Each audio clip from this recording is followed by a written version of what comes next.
Good morning, everyone. This is the Insignificant Stoic here.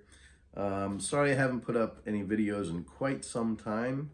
I've been going through a lot of life changes. Occupation change is one of the changes I'm going through.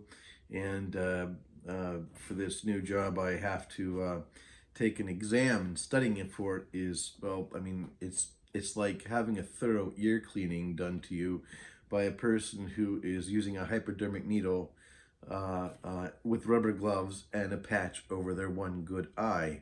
It's very difficult. So I've had to put a lot of time into that.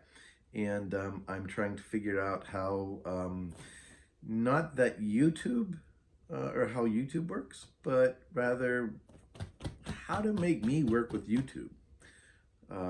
So give me some time. In a couple months, I think we'll be back up and running, and we have a lot to talk about. We have a lot to go through with Diogenes Laertius.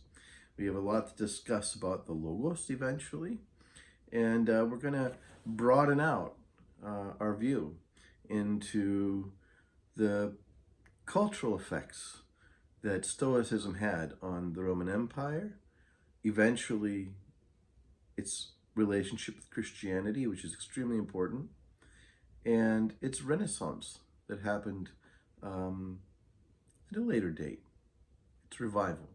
So we're going to talk about a lot of things. Until then, hey, have a good day.